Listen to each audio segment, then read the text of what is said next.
Hey there, hi there, ho there, internets. It is cold today. It's in the 50s. Might be in the 60s now, but man, it's cold. My fingers are freezing. I don't have good warm weather gloves yet. I do, however, have a nice inner lining for the jacket. I got long undies for the pants. I've got a neck gaiter thing for the throat, so the only thing really cold right now is my fingers.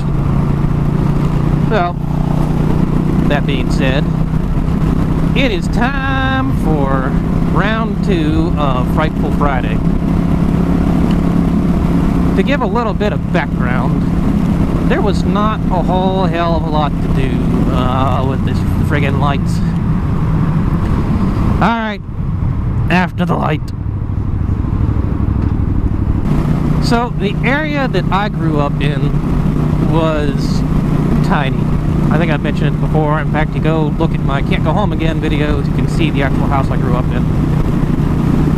It was, I don't know, there were only several dozen kids, maybe more, but several dozen that I knew of and hung out with. But there wasn't a whole lot to do in terms of stuff. I don't know, kid stuff. Like, we had a ballpark, and we could walk there and play, but there was never enough kids to play like a pickup game, you know?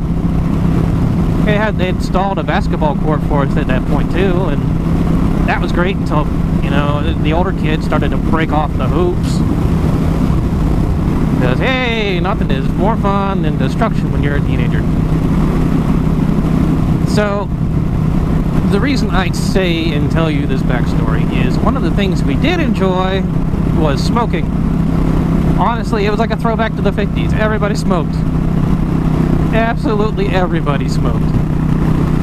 And to get away from our parents, you kind of had to get creative, you know, because my father smoked, so I could always pass it off as, oh yeah, Dad went and smoked a cigarette. A lot of the other kids' parents smoked too, but occasionally there'd be just the kid was smoking, but the parents never did.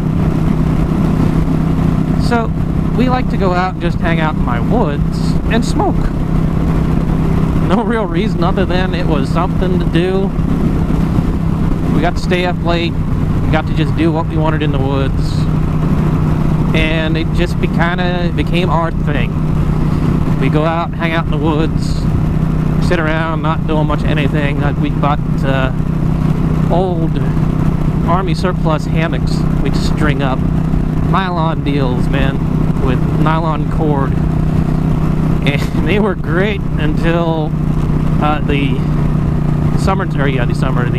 sun-up came, and all the condensation would be trapped with you inside the hammock. Then it wasn't so fun. But, so, in the woods one night, just doing our thing, and instead of just being the normal 2 of us, there was a third that night, one of the kids from up the street. And weird things, man. Weird things that night. Stuff I've never experienced in that woods before.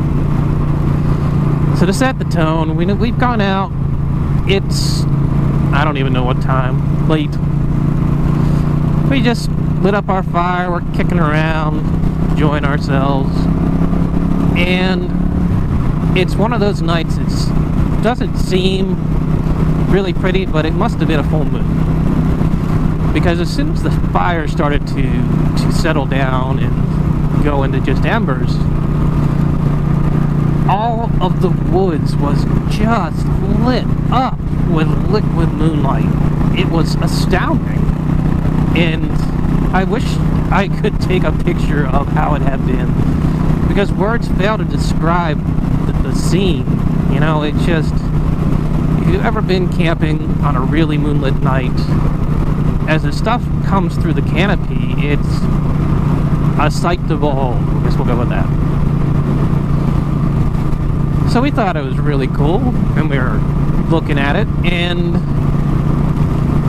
I don't know if our imaginations got the better of us that night, but it started to seem like the pools of moonlight were calling to us to step away from the fire and just to go and stand in the moonlight, because things will be better. we actually caught the third party, not my best friend, but another one of the friends up the street, wandering away from the camp a couple times, just kind of in a trance-like state towards the pools of moonlight. So there was freaky event 1 for the night. Freaky thing 2, I don't know if you've ever seen and just kind of stared at a campfire for a while. And you know the scene from Harry Potter where Sirius Black appears in the in the fire in the hearth.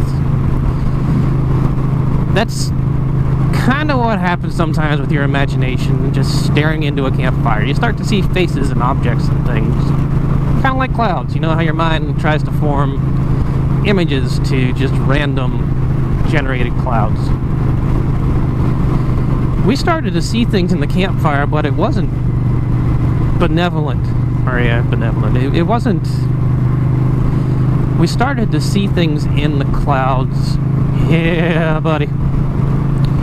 We started to see things in the campfire that scared us, because it seemed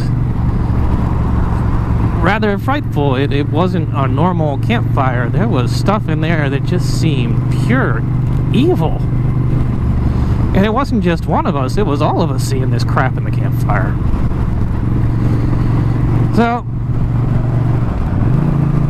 that was what the hell's going on number 2. Now, the combination of these things had us not wanting to trek through the woods to get back to the house.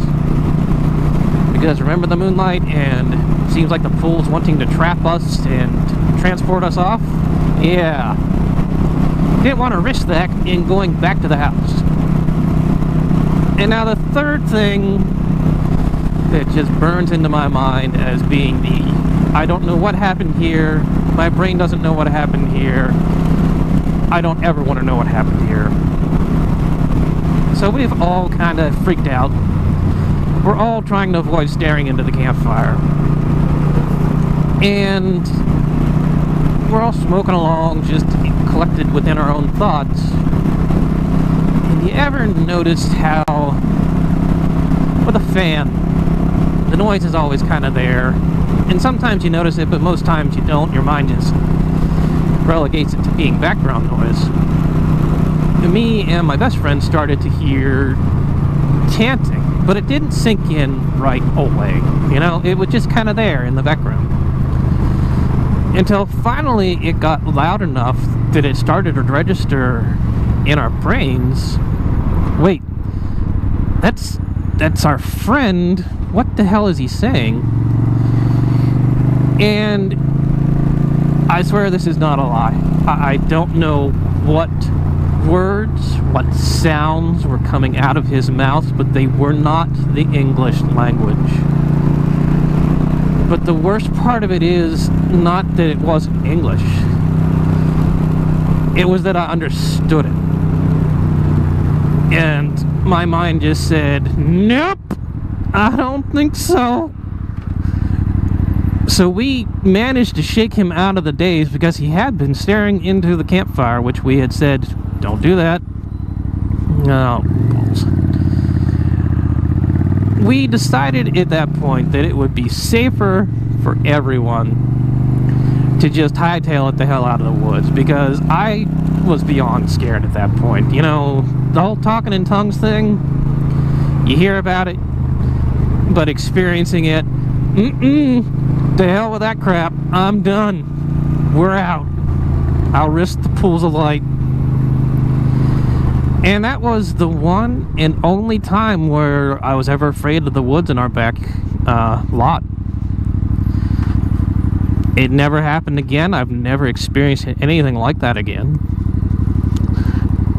And it might just have been, you know, a weird group hallucination kind of deal, but I don't know, man. I do not know. The tongues thing still sticks with me. And there you are. There is my spooky story of things that I can't possibly explain. Don't ever want to have to. I don't want an explanation. They can stay in the past and in memory and relegated to that little section of woods. there's my spooky tale for a Frightful Friday.